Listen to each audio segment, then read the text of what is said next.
Just sell the old thing, Mom. It's taking up space.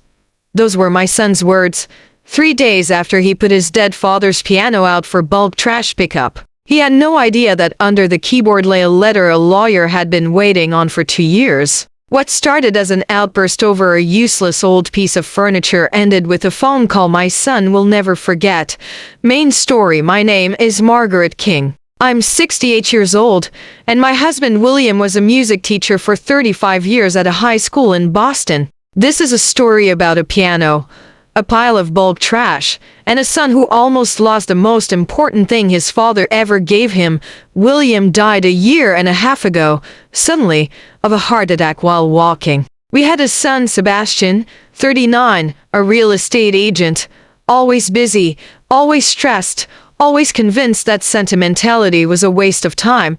The piano had stood in our living room for 30 years, an old Steinway pride that William inherited from his own father. It wasn't flawless scratches on the surface, a few keys that stuck, but William had played it every single evening since he was 12 years old, 2 weeks before his death. As if he sensed something, William called me into the living room. "Meg," he said, "I need to show you something." He opened the piano lid, carefully lifted a loose board beneath the keyboard, a hidden compartment he'd built himself years earlier, and showed me a sealed envelope. "What is this?" I asked. "A letter for Sebastian," he said, "and my lawyer's contact information, in case something happens to me before I can tell him myself."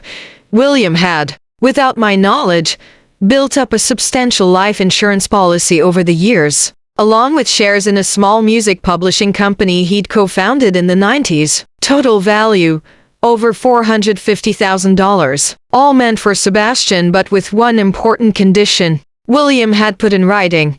After William's death, I was too shaken to think about it right away. The envelope stayed where it was, under the loose board. While I slowly tried to cope with the loss, Sebastian helped me over the following months to get the house in order, as he called it. He didn't mean any harm. He genuinely thought he was helping me let go and move forward. Phrases he repeated constantly. 3 weeks ago, he came to visit with a clear agenda. "Mom, the piano is just in the way. None of us play." "I already talked to a disposal company. They're picking it up next week," I protested. "Sebastian, that was your father's piano. He played it his entire life." "Mom," he said, with that impatience he'd picked up from his stressful career, "it's an old piece of furniture. Sell it, donate it, or throw it out. It's not going to bring Dad back by collecting dust here." I was too tired to keep fighting. I'd had to make so many decisions in the months since William's death, and I let Sebastian have his way, even though my heart screamed against it. The next day, he actually put the piano out on the curb for the bulk trash pickup scheduled for Thursday. I stood at the window and watched it sit there in the rain, with a sticky note, "Free, please take." I wanted to say something, but at that moment I suddenly remembered the envelope. My heart nearly stopped. I ran outside, opened the piano lid in the pouring rain, lifted the loose board, and there it still was. The envelope, slightly damp at one corner, but intact. I took it out and went straight back inside, leaving the piano standing there, but now with trembling hands opening the letter. The letter confirmed everything. The life insurance, the publishing shares, over $450,000 total. But the condition William had set hit me the hardest. The money would only be accessible to Sebastian if he demonstrably kept the piano and learned to play it, or at least made sure it stayed in the family and was cared for as a living memory, not a dead piece of furniture.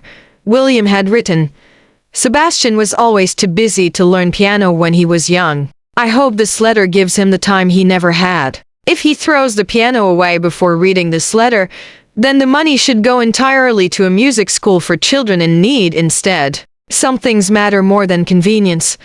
I sat there, letter in hand, and realized the piano was now standing outside in the rain, cleared for pickup, and the bulk trash collection was scheduled for the next morning. I called Sebastian immediately. "Sebastian, you need to come here right now. The piano cannot be picked up." "Mom, we already discussed this, Sebastian." I cut him off, my voice steadier than he'd ever heard from me. "Your father left a letter for you, under the piano. It concerns an inheritance of over $450,000, but only if the piano stays with us. Silence on the phone. Then, what? That can't be. Come here right now, I said. Before it's too late tomorrow morning. Sebastian arrived within 20 minutes. Breathless, and together we carried the piano, in the pouring rain, back into the house, heavier than either of us expected. But driven by adrenaline and panic, once we finally had it safely back in the living room, I sat down with him and read him the entire letter. Sebastian grew paler with every sentence. I almost threw it away, he whispered when I finished. I almost lost everything. Because of what? Convenience. Because it was in the way. Your father knew you well, I said gently. He knew you were busy, that you thought practically. But he wanted at least one thing in your life: to get time and patience. The same way he always gave it to you, even when you were too busy to notice. Over the following weeks, I contacted William's lawyer, who confirmed everything in the letter. The publishing shares and insurance sum were officially transferred into a fund, accessible to Sebastian on the condition that the piano remained in our family and was properly maintained.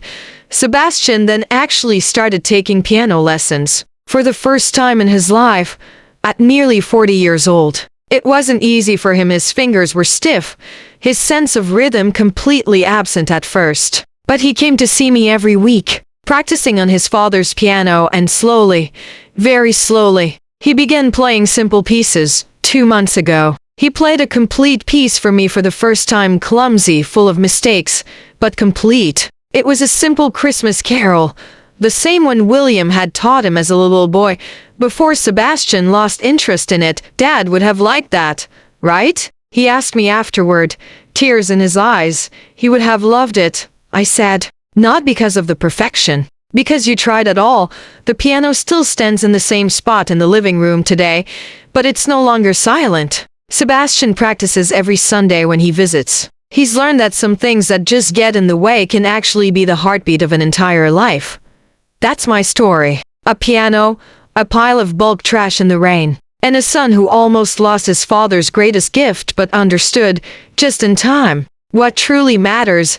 If this story reminds you never to rush to judge the value of memories, leave a comment below. And if you have an instrument gathering dust somewhere, maybe today's the day to play it again.